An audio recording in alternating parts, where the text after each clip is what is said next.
Mike and Jake, they kind of know stuff. Kind of. Mike and Jake, the almost experts. Just bros being dudes when the gang gets reckless. Mike and Jake, the almost experts. Tell it like it is, and they might be guessing. All right, so welcome back to episode 8 of the Almost Experts podcast. Today we're going to have another special guest with us, and we're going to be talking a little bit about hunting. We're going to talk a little bit about the Olympics.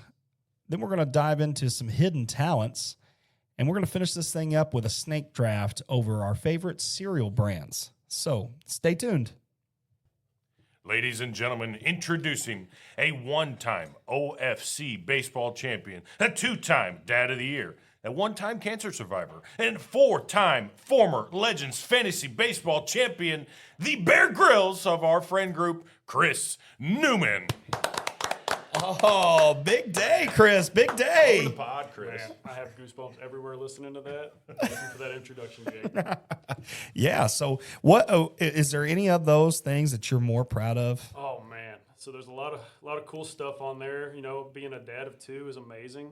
Surviving cancer is amazing. But 4-time former Legends Fantasy Baseball champion. Is there anything that could top dominating your buddies? I knew he wasn't going to. I knew he wasn't going to I'm surprised he's say. not wearing the rings. Yeah, I wish I would have. yeah. Usually, so we do have rings in our fantasy baseball. That's how serious we take it, I guess. And a So, traveling trophy. and we have a traveling trophy. I mean, it's a big bragging rights type thing. We got some money on it, all that good stuff. So, but no, every year that somebody wins, we end up getting them rings, and Chris has 4 of them, and he's got to get fitted for his thumb if he wins another one. Running out So of fingers, you boys. yeah, running out of fingers. So he'll have a toe ring before it's all said and done, I'm sure, too. So, but yeah, so those of you guys that are listening, if you know Chris at all, then you probably know that part of his identity is the wilderness and the woods. I mean, he's just the biggest. He's wearing a camo hoodie. I mean, he's wearing a camo hoodie that says "The Hunting Public" on it right You never know now. when somebody's gonna walk And he's out. wearing a dirty hat. I mean, like this hat has seen things, okay? Sure. And yeah, so I think that it would only be right if we give him a little bit of We need some stories. Yeah, we need some time. At least a story. Yeah, give us. Do you have I want the best hunting story that you possibly have, because I have a good one. I think we're going to be on 2 different wavelengths on what good hunting stories are, but I would love to hear your best story, Chris. All right, I'll try to narrow it down. The one I think I will tell is actually one that happened this year. It's fresh on my mind. Every detail is right there. So, Oh, I cannot I'm wait. so ready. This is not it. Jake. It's not even going to be close to what I'm thinking. I know. And I know I'm just going to get excited listening to his. I'm getting all nervous and sweaty and stuff. And then I'm going to think about what mine Yeah, is. I mean, he's going to be talking about thermals and Yeah. the wind and Anyways, the go ahead. leeward side of the winds. Yeah, yeah. all right. So the story I'm going to tell happened this past season in October. It was late October. Me and my father-in-law traveled about 5 hours north to northern Missouri, and we were going to hunt on a private farm that my father-in-law actually has connections with. So get up there. It's the first afternoon, so I think it would have been a Friday afternoon, late October. It was up there about 20-mile-an-hour wind, and it was about 30, 35 degrees, so very cold Sounds afternoon. freezing. Yeah, it was. Yeah, it was pretty it's brutal. cold. So I'm bundled up, and that'll come into play later on in this story. So I'm bundled up, got a sock hat, a neck gaiter, just a big puffy jacket, trying to stay warm. But I'm hunting northern Missouri for the second time in my life. First time was unsuccessful. So I'm hyped up. Nothing can keep me from being in the woods and hunting deer that afternoon. So my father-in-law, myself, and the landowner are driving in his side-by-side, going to a location he says they always see some big deer. So I'm excited. I'm just like a little kid going on his first youth hunt. That's how I feel. And I've killed a lot of deer, but going to do something different like that, I'm giddy. Okay. I've killed deer too, just so everybody knows. But Yeah, I mean, I mean, it's I'm a slayer. Southeast Yeah. Missouri. People kill deer. Yeah. But anyways. anyway, so I travel out of Southeast Missouri. Wait, sorry. Whenever you say northern Missouri, where do you mean? About 2 hours north of Columbia. Okay. Maybe an hour. I don't know my northern Missouri. My old style. it's by Moberly. Is that Yeah, where it was? Moberly. My old Yeah. style. Okay. Yeah. Somewhere Moberly, Macon, I think is how you say it. Macon, yeah. Macon. Okay, my bad. Macon. Yeah. Macon. No. Macon. Okay. All right. If we're gonna make fun of how I talk, I can leave. Real quick, but No, it's fine. No, we're good. I'm We're gonna good. get back to my story before I get mad. So there we were, my father-in-law, myself, and the landowner driving out in a side-by-side. And he parks at a gate and says he always sees a lot of big deer in this little wooded valley that's up against some big ag fields. So I'm all excited, and I have my saddle with me and my bow. So he just drops me off and says, go find a tree. You should see some deer. Good luck. And so I'm thinking, heck yeah. So I walk in a couple hundred yards. I find a couple good trails, fresh tracks, and I always try to hunt over fresh sign. That's just kind of what I try to do. That seems smart. That seems smart to do. I don't want to hunt where the deer aren't. Yeah. So I find where the deer are, and I try to set up there. So like you were making fun of me earlier for thermals, I checked my thermals with my milkweed, made sure my scent was not where the deer were going. Okay. Okay, I'm on the downwind side. How did you know? You've never been there. How did you know? Couldn't even tell you what milkweed is. No, how would you know though? So in the afternoon, okay, your scent will, as the temperature drops. No, that's not what I meant. You said the milkweed was not coming from where the deer are coming. Okay, I'm just saying you were in a new spot. How would you know which way basically, I they're walked coming? into the woods, tried to get in a certain direction where the wind was in my face as I was walking in. So we had a north wind, and I was walking from south to the north. So the wind was in my face. I anticipated the deer coming from where I was. Yeah, but if I'm facing north, south, east, west, and if I start running, the wind is going to blow in my face. It's a unique situation every time you go out. Okay, You just I gotta, trust you. I mean, I trust you. I'm actually trying to be an expert right now. I want to get better. That's why I'm asking these questions. But like, if you knew, I'm sorry, I'm interrupting you. I'm sorry. Fine. So you said though that you went to a brand new place. Yes. You never hunted there before, and you walked into where the wind's blowing in your face. Totally get that. Understand. And you said you got your milkweed out. You made sure that it wasn't blowing in the direction that the deer were going to come. I'm just asking, how would you ever know what direction they were going to come? You said anticipate. What would make you go, they're definitely coming from over there? Okay, I'm glad you asked that question, Mike. I'm glad you asked too. Yeah, so on my Onyx hunting app, I looked at the map, and I could tell there was a really big, thick set of woods to the north of me where the wind was coming from. So I was on the downwind side of that little thicket area. So I anticipated the deer were bedded in that thicket, and that if they were to arrive, they would arrive from there. I'm not always right. I'm not an expert, but that's what I thought might happen. So that's why I did what I did. You're so much more of an expert at this than anyone else in the room. I'm always trying. Yeah, I mean, I just go out there. I have a good time. I see deer. Yeah. Chris, sorry, continue. Yeah. Okay. So, all right. So back to the story. Okay. So you got back out there. You got your milkweed out. You made sure it wasn't going in the direction that you thought the deer were going to come from, and action. All right. So once I had found the trail, made sure the wind was in my face, I found a good tree to set up about 10, 15 yards off of this really heavy, fresh trail that I could tell there were fresh tracks in. So in my saddle, got about 18 to 20 feet up in the tree, and then I just hung off the tree and waited for deer. Shortly after, a button buck came through exactly how I thought they might. Came right down the trail, walked right by me at 10 yards. I thought, man, if a big buck would do that, I might just get one killed on the first afternoon. About an hour later, haven't seen much else. Kind of getting to that time of night where things should start getting interesting. Had a smaller buck that was 6x6, had 6 points on both sides. One of the coolest racks I've ever seen. Really wanted to shoot it. But the landowner said, hold out for big ones up here. So I let this little buck go by. But again, it was a 12 point. You don't see that very often. But I was disciplined. I let him walk as hard as that was to do.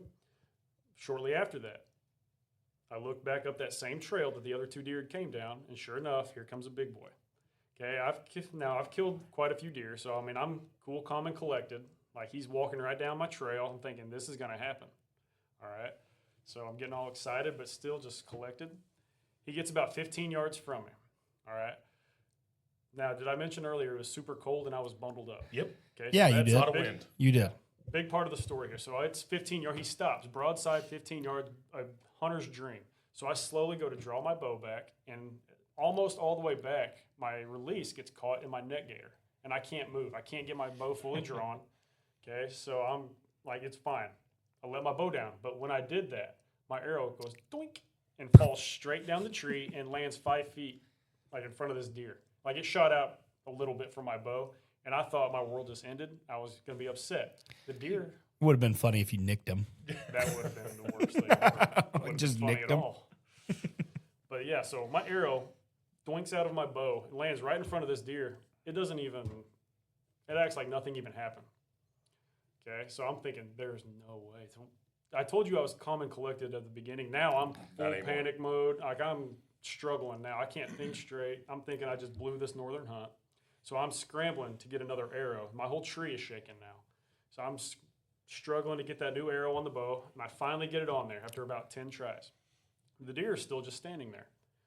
By the time I get my arrow knocked, and I'm kind of halfway coming to my senses again, this buck starts walking down the trail a little farther. At this point, he's about 20 yards away. And on the opposite side of the tree, where I, in my saddle now, have to swing around the tree and get all awkward. So I'm panicking. Nothing is going right now. Like, I just got to make this happen. So the deer gets on the other side of the tree. I'm hanging sideways off of it. Get my bow drawn back. Gator didn't come into play that time. I give him the best meh I could. The deer stops and looks at me. I let her rip, drill it, double long. And so I'm still hanging off sideways from this tree like Tarzan.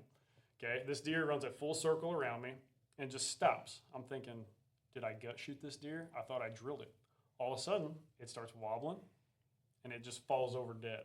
And then I start doing fist bumps. I'm freaking out now. Got my northern Missouri buck, and looked down. Yeah, my arrow that I accidentally doinked out was still sitting there.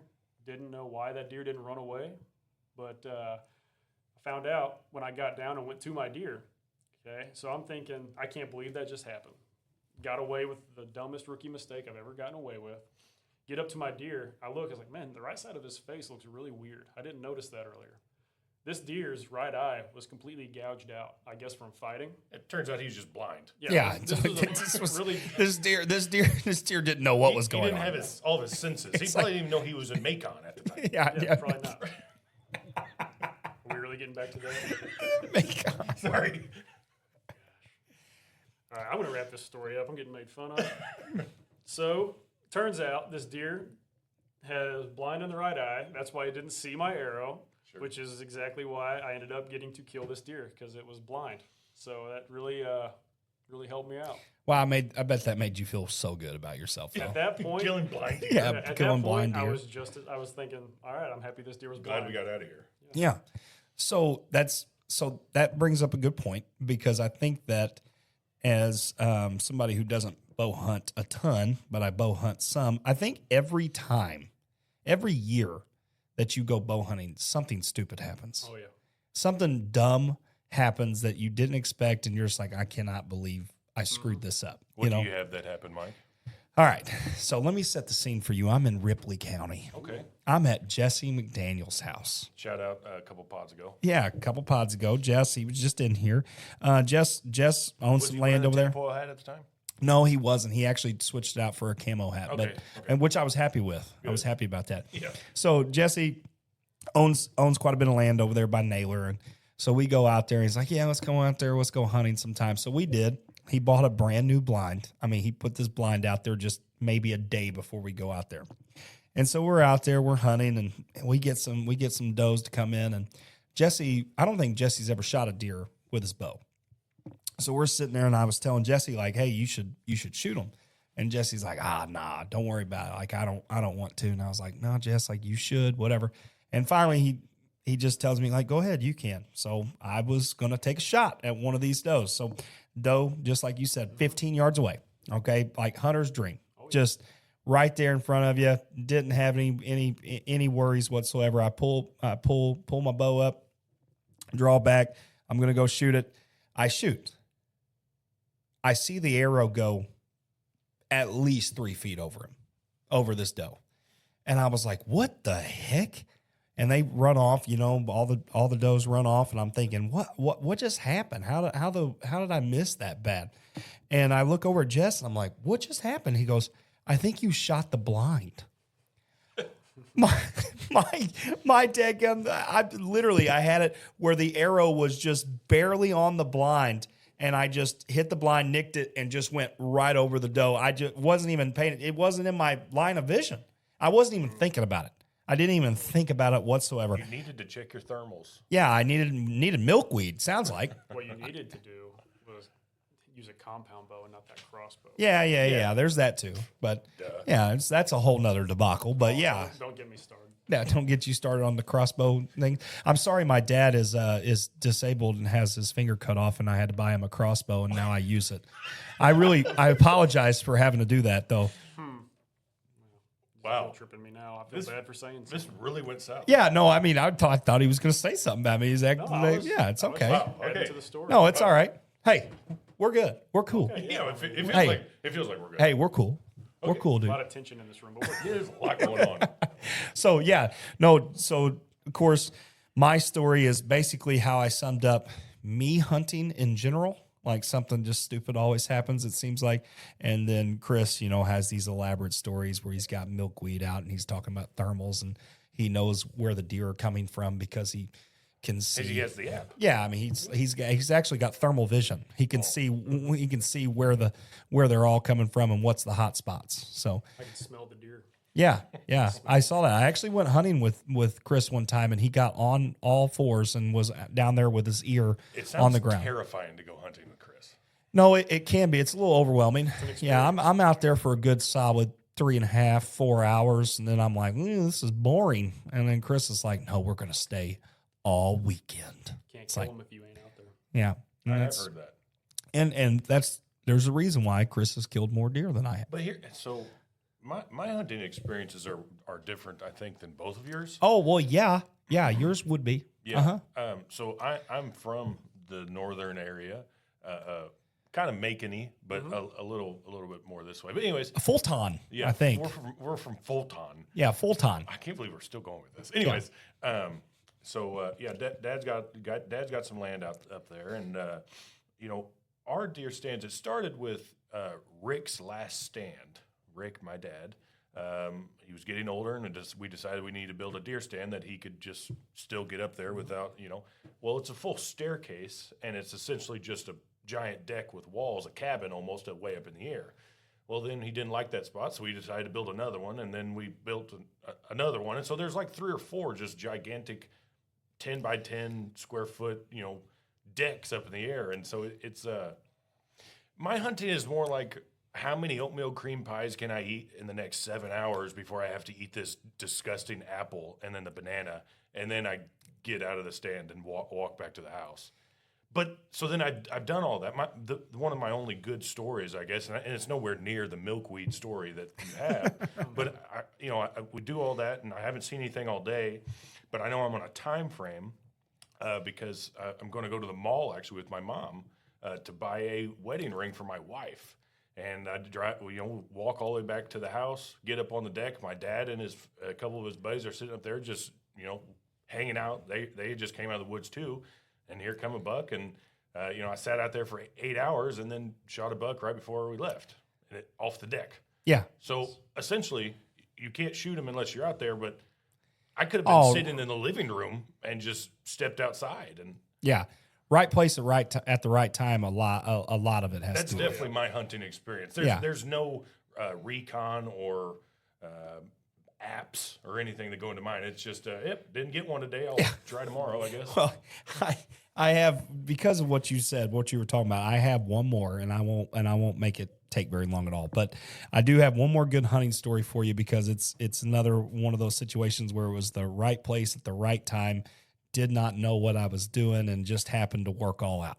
So essentially, I have this hunting spot, and we had some people that got there before I did or was hunting right over by it, so I didn't want to go there. So I went to a new spot, and I basically had walked down this ridge for pretty close to a mile. So I'm Shout out Ridge. Yeah, shout out Ridge. So I walked really far down this ridge, didn't really know where I was going. I was just trying to look for sign, look for places, and I found a spot that I really liked, that I thought, well, this looks like a good spot, kind of like what Chris was talking about in terms of just looking for sign, looking for an area where you think that deer might come through. So I get there, I'm out there for about, I don't know, just a couple hours, and I have this little buck come out, and I ended up shooting this little buck, and it ran down this big holler, and it was down in this valley. So it was pretty far down in there. So I go down and I get it, right? I drag it maybe 10 feet. And I hear this rustling noise, and I turn around, and there's 3 does just running dead at me. And I'm not they stop, and I have a doe right there, and I had another tag. I had an antlerless tag with it too. And so this doe comes up and probably 25 yards from me, and I shoot it too, drop it. So here I am in a brand new spot down in this big, huge valley. I've got to go up this huge hill, and I've got 2 deer. I've got like no service, 1 bar.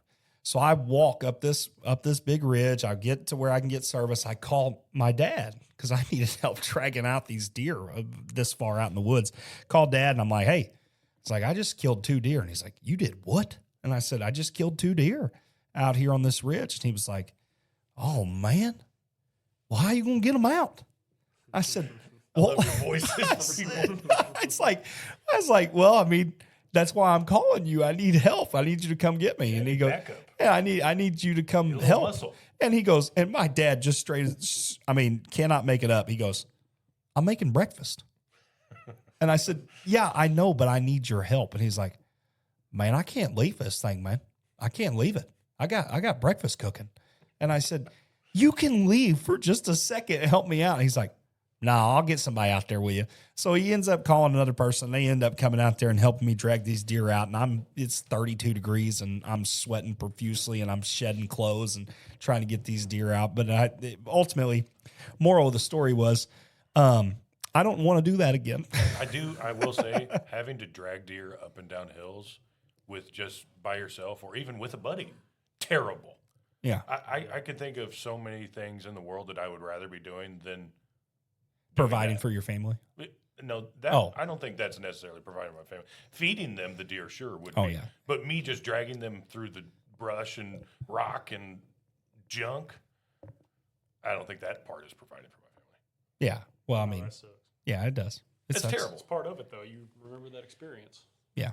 I'll always remember that story. Every time you tell the story, And it's worse and worse. yeah. That's the problem. And just like I said, like literally not knowing what to do and calling your dad, and your dad's like, I got breakfast. Figure it mate." out. Like, no, on, you. man. He's Figure like, you shot it. I'm not coming to help you. They're like, oh, okay, all right, got it. Thanks for letting me hang out to dry here.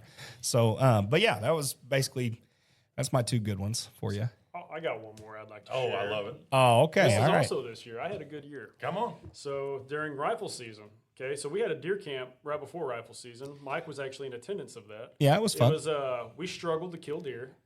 Not a good year for acorns in the woods, and that's where we camped and hunted. But in that time frame, I had already tagged out with a bow, so I just kind of scouted around, found a spot that I really liked, saw a bunch of deer. Well, the following weekend was rifle season. So opening morning of rifle season, I get out there. It's public land, by the way. Public land, I get out there 2 hours before daylight to make sure I was the first one there. Hike in a little over a mile, just over a mile through the woods to get to the spot. Didn't see a deer that morning. Hiked all the way back out for lunch. Afternoon, hiked all the way back in. Saw a little buck. Didn't want to drag it out. Like you said, that would be miserable to hike that far in, drag a little deer out. So I wasn't going to do it. Came back out. Next morning, I thought, I'm going to give this spot one more chance. Hiked all the way back in, a little over a mile. Didn't see a single deer. Hiked all the way back out. So I'd spent the first day and the second morning hiking all the way into this spot. Well, that afternoon, a landowner that we know in the grand city of Grandin calls and says, hey, the people who are hunting here are leaving. If you guys want to come over and hunt this farm, it's free. It's all, you guys can come hunt it wherever you want now. And me and Dad said, heck yeah. So we were no longer hunting public. So we drive to that farm, and me and my dad hopped on his gator. And there was a stand actually I had on it. There's actually my brother-in-law's stand, but he wasn't with us this afternoon. So I said, I'm just going to hunt Scott's stand. It's, he's been seeing deer there.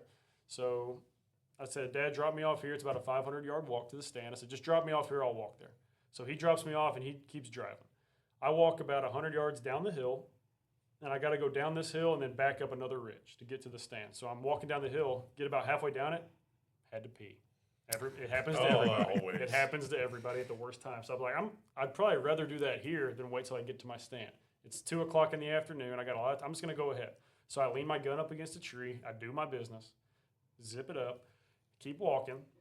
All of a sudden, I hear just the crunching of leaves, just and I thought, man, that really sounds like a deer. It's 2 in the afternoon. I'm in a thicket, walking through a thicket. I'm like, that's a deer. I mean, there's a chance that might be a buck. I'll just kind of chill out in the middle of this logging road and see what happens.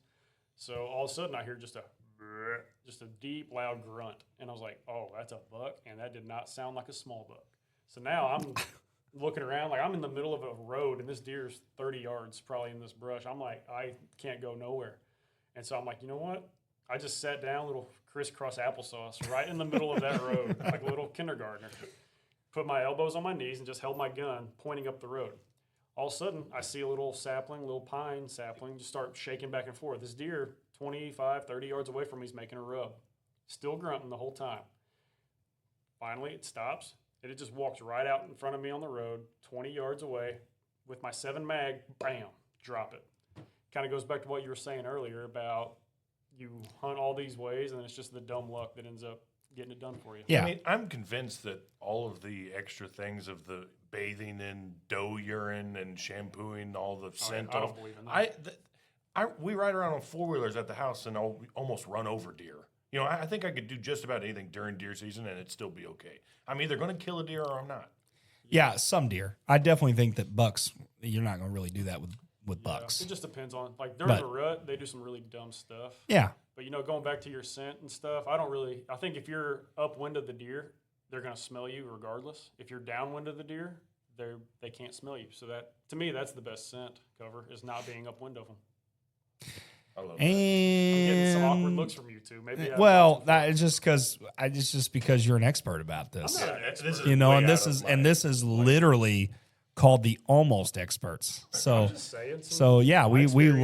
love that you I'm bringing so glad those that to. Chris is here.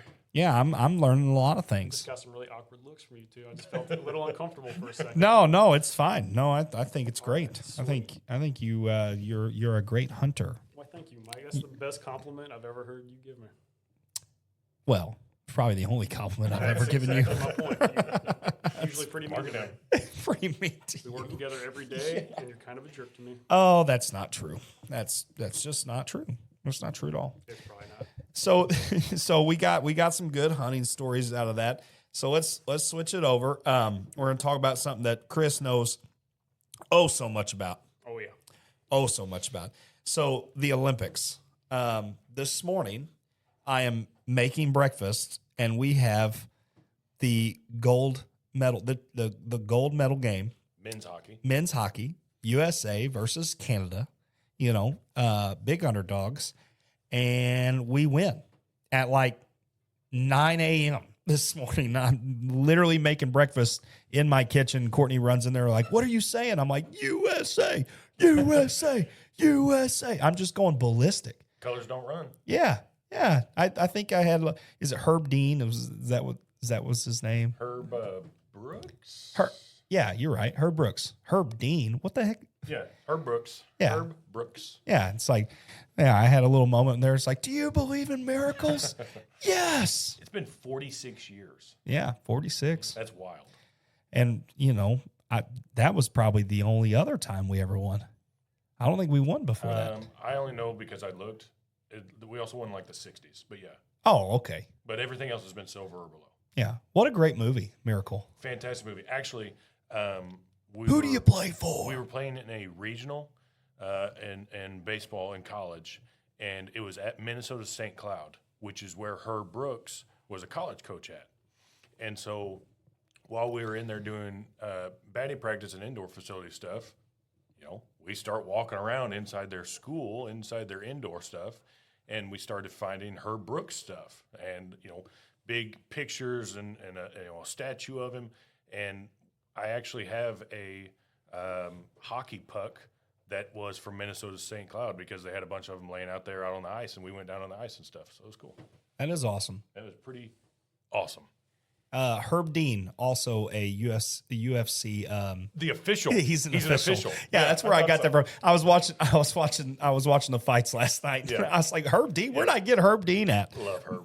Yeah, Herb Dean. So, a couple factoids for you this morning that I thought was weird. Bring it. Right now, the gold medal winner, the number one team with the most medals in general, is Norway. Is that the Jake Paul's girlfriend that speed skates? Do you know?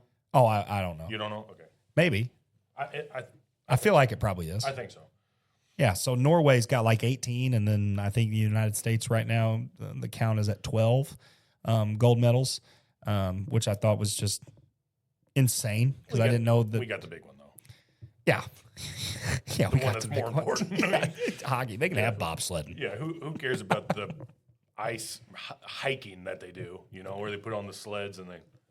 Well, I mean, I'm sure there's a lot of people from Norway that probably do care. Maybe if they won. Yeah, which I just thought, I don't know how you guys feel, but I just think the Olympics is so cool. It's incredible. It's so neat that like how many different things and different competitions we have, and all these countries are doing it for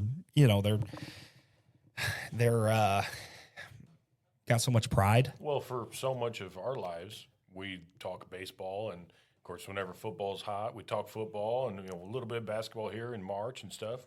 And then all of a sudden, the Olympics happens. Every 4 years, and I catch myself watching people do the craziest stuff. The underwater basket weaving. I'm trying my best just to figure out how these guys are doing it and how they're going to win. It's just wild what it brings out of people.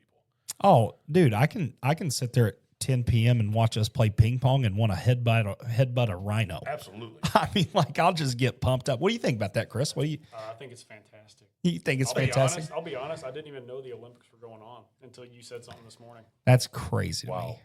That's crazy. Yeah, I know. That's wild. I feel out of place right now.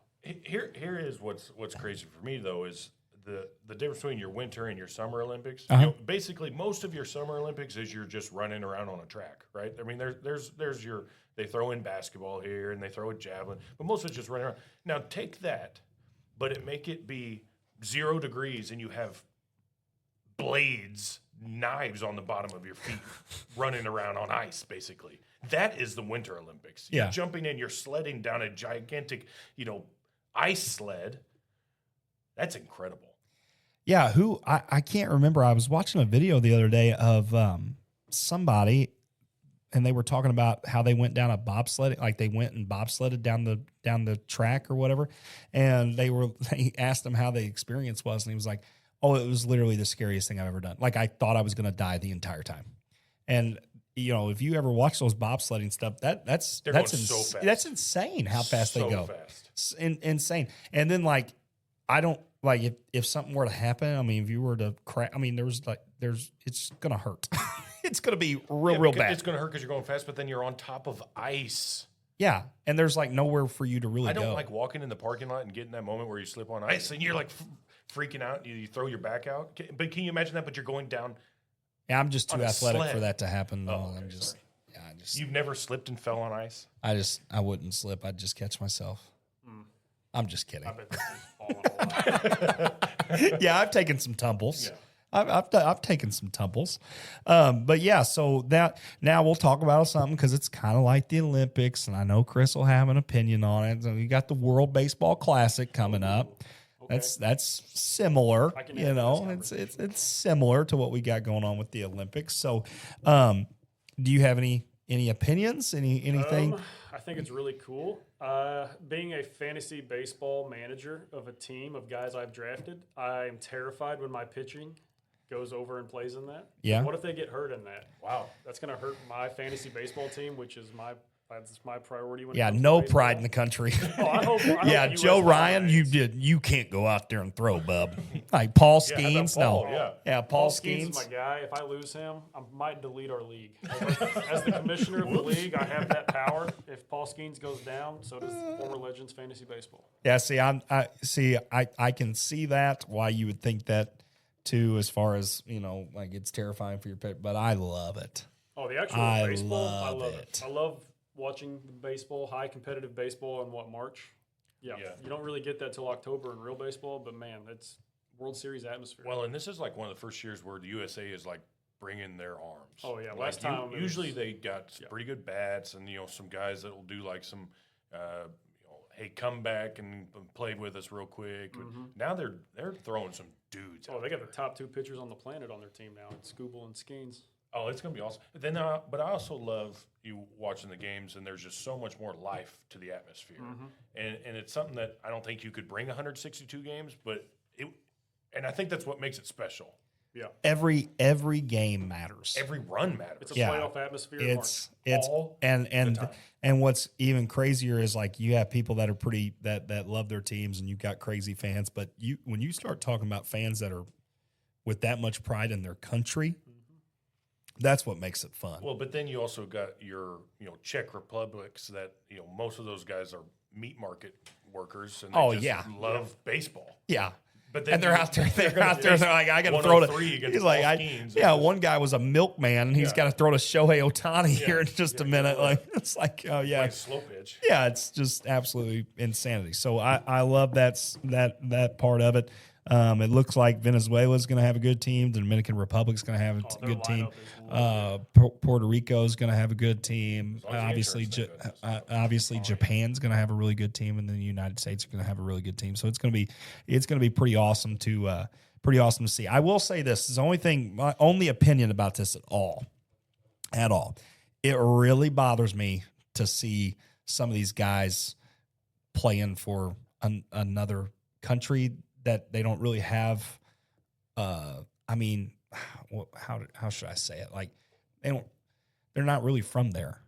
They just have family that were. Yeah, they have like a great grandma that was some there. Of them couldn't make it on the USA team, so they go play for Great. Yeah, Britain I just or think it's whatever. weird. Well, I just think it Arenado weird. Actually, who played for U.S. I think was it last time or the time before. Now he is he on Puerto Rico? Yeah, that's what I Yeah, mean. well, Like yeah, there's several guys that are playing for different teams Yeah. and they just like kind of switch it, and I just think that's odd. Like I just think It is like weird. like if your name's I'm for some reason I got it in my head, and I don't know why I do, but Austin Wells is the guy that I'm thinking of, and I'm thinking that he's playing for like Venezuela or something. Yeah, he's on a random team like. Yeah, and it's like Austin Wells, and then Ronald Ronald Acuna Acuna Jr. is going to be on the same team. It's like it doesn't seem right, but okay, all right, I don't whatever. know what the rule is. But it like the amount of. I think it's if your parent is like from that country, you qualify.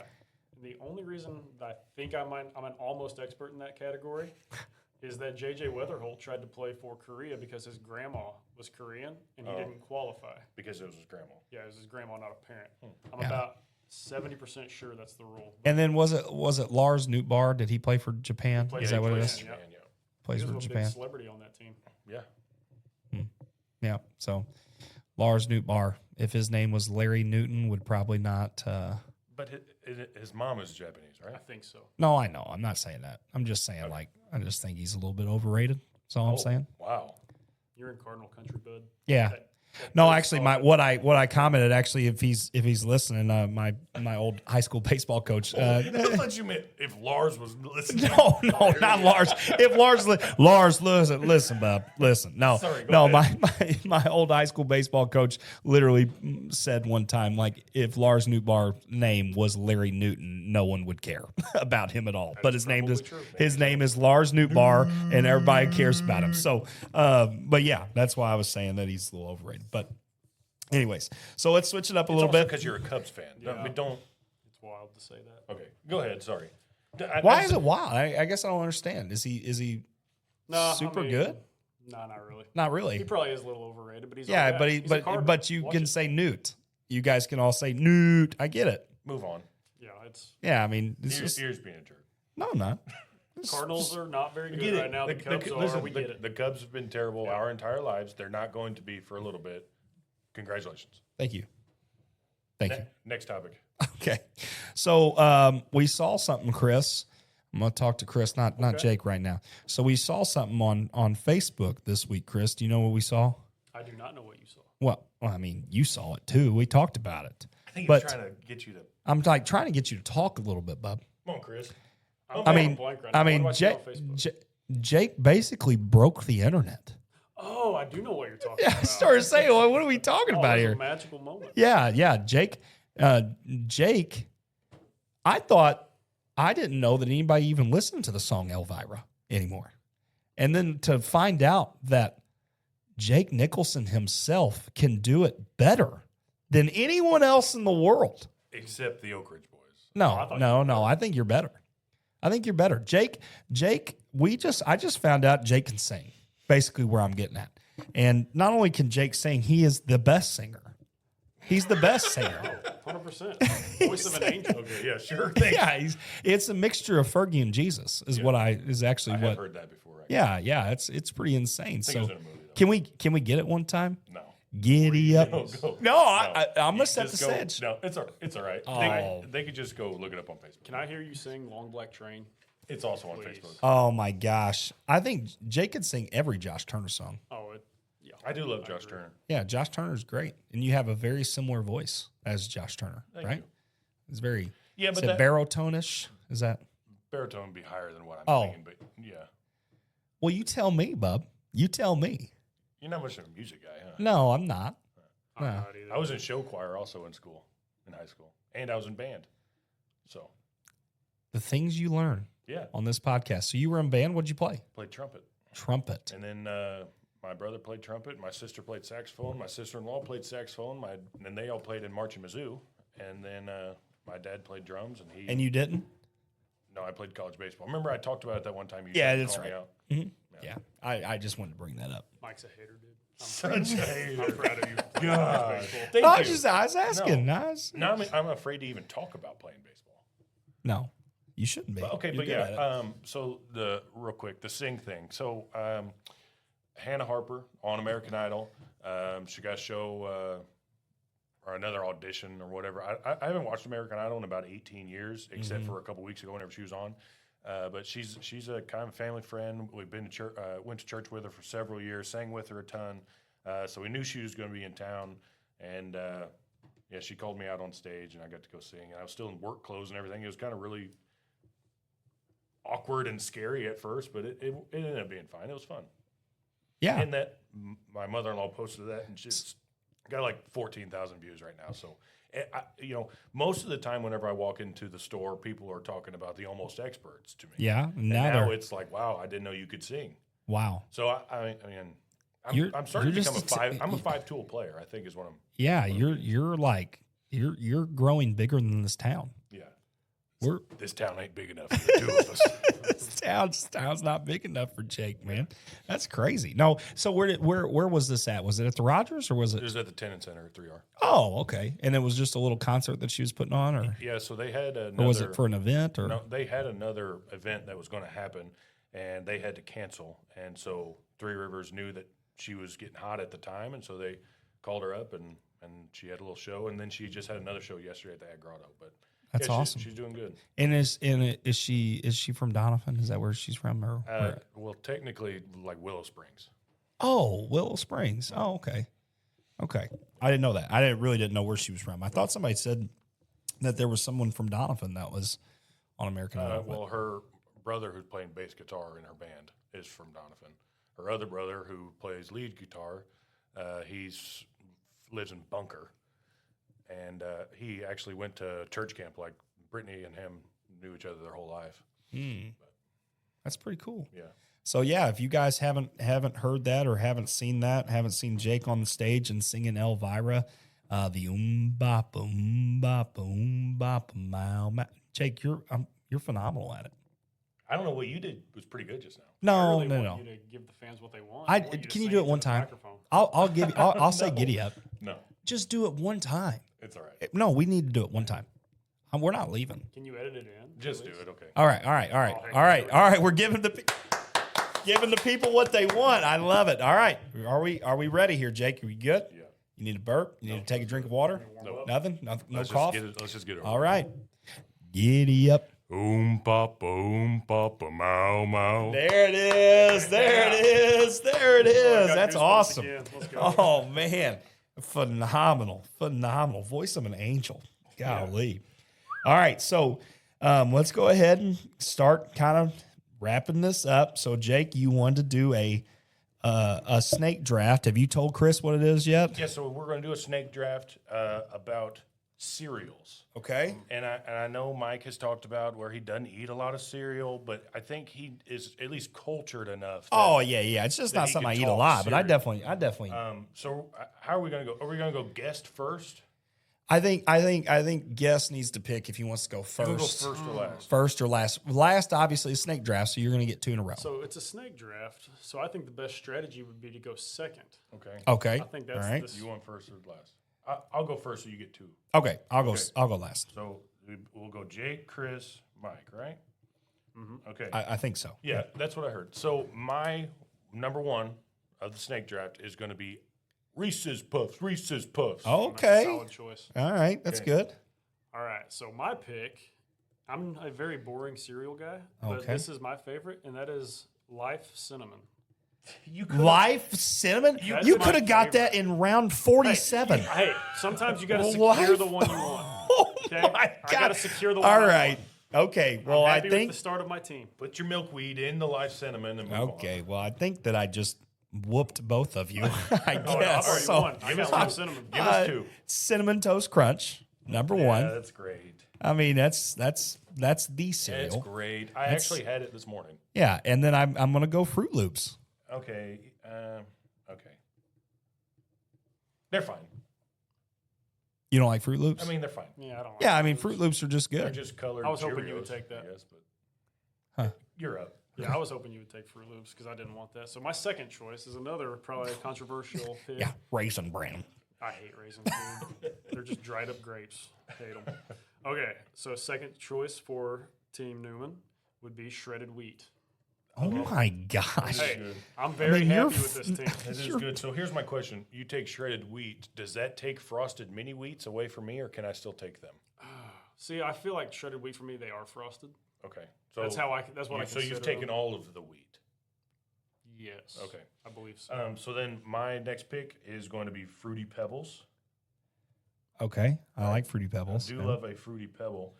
And how many picks are we getting? 3? I think we Fit. should probably go 3. 3? Okay, so this is my last one. Yeah. I'm going to go Frosted Flakes. Okay. Frosted Flakes. Okay. All right, my third and final pick will be honeycomb. Love some honeycomb. That's unbelievable, Chris. It's Hey, you guys are trashing me. Wait till the results at the end of the season. I'll be where I need to be. What does that even mean? I don't know. All right, I'm so talking I'm gonna baseball. I'm gonna do something that like Chris did. Okay, I'm gonna actually my favorite cereal I thought I could get in the third round. So I waited. I was correct. I'm getting it the third round. Mine is Berry Colossal Crunch. Love. Are you 5 years old? You're Yeah, disgusting. I love Berry Colossal You're Crunch. 5. Oh well, obviously you're 82. Yeah, I'm looking mean, at your lineup. what- I think you've lost. There's no way. I just don't that's- think Berry Colossal holds up in the season. Yeah, they do. Seems like they get a lot of hype early and then they fade off real quick. Yeah. Well, no one even knows what Life Cinnamon is. So I'm gonna have Yes, to go to they Walmart do, just to see Mike. if I Yes, can they find it. do. Now, something I will say, sometimes I like Honey Bunches of Oats. I don't go out of my way for it, but it's an okay cereal brand. well, I mean, isn't it fascinating to just walk down the cereal aisle and just see all the different types of cereal and I think kinds and dangerous. flavors? We got to stop what we're doing and just start making cereal. Yeah. I mean, I think that people just, I think these companies just find things and they're just like, yeah, let's make that into a The cereal. Count Chocula. Ooh, Yeah. I will say something I think we missed was a Cookie Crisp because I love Cookie Cookie Crisp are good. And you know what's also, we're sports guys. We like that kind of stuff. I mean, some awesome logos in here. I mean, some awesome characters, logos, mascots, mascots. good I may have mascots. lost that for going Yeah, by you're- mascot. Yeah, Your mascot- life, shredded wheat. live My shredded cinnamon. wheat. You have a shredded bumblebee wheat. out of honeycomb, right? Is there a Yeah. bumblebee there? I think so. No, that's Cheerios. That's Cheerios. Yeah, Oh, hey. Well, okay, you I guys don't got know me if you there. got one. yeah. I'm so And happy then with my team. All you have is a toucan. What is there? Cinnamon Toast Crunch. What's the mascot? Cinnamon Toast Crunch. The Isn't it- mascot is just a piece of cereal that has his tongue out. Yeah, Mike, what's up with that? I don't think your, that's your right. mascots. I think are just the Cinnamon Toast Crunch cereal, and sometimes it like bites stuff. And then you have you're a right. toucan. Yeah, this ain't going how you thought it was. This is But Bud. what's the mascot for Berry Colossal Crunch? Well- I couldn't even tell you what the box looks like, let alone the mascot for it. Well, it's a bird, isn't it? I don't know. Oh no, it's not. Oh, Well, it's an off-brand cereal. It's kind of like Captain Crunch, is what it is. But I just Yeah, like I I always just thought like it was it's just like like a little bit. It's a little bit fruitier Yeah. than Captain Crunch is. I love what is the berry Captain Crunch? What is that called? Isn't it just called Berry Captain Crunch? Yeah, maybe. I have no idea. I only get like Probably. Oops, all berries. Yeah, I don't know. Yeah, I don't know either. My mascot's won. Yeah, no, you had a good you had a good I list. guess Tony the Tiger. Yeah, you had a good list. Thank you. I liked your list. Chris, thanks for coming on. That was fun. I appreciate you guys having That was a me. good time. Yeah, it was. It was a good time. I'm glad you told those stories about hunting. I'm glad you got those. I love hunting, dude. I'm sure I was Kaylin's fishing heard that. those. I bet Kaylin's heard those 2,000 times. Yeah, she Or don't more. really care though. All right, Jake. Why don't you go ahead and send us out here? You've been listening to Mike and Jake, the Almost Experts podcast. Make sure to tune in next week for more questionable expertise. And always remember that if we were ever wrong, no, we weren't. See ya. Mike and Jake, yeah. They kind of know stuff. Kind of. Mike and Jake, the almost experts. Just bros being dudes when the gang gets reckless. Mike and Jake, the almost experts. Tell it like it is, and they might be guessing. All right, so welcome back to episode 8 of the Almost Experts podcast. Today we're going to have another special guest with us, and we're going to be talking a little bit about hunting. We're going to talk a little bit about the Olympics. Then we're going to dive into some hidden talents, and we're going to finish this thing up with a snake draft over our favorite cereal brands. So stay tuned.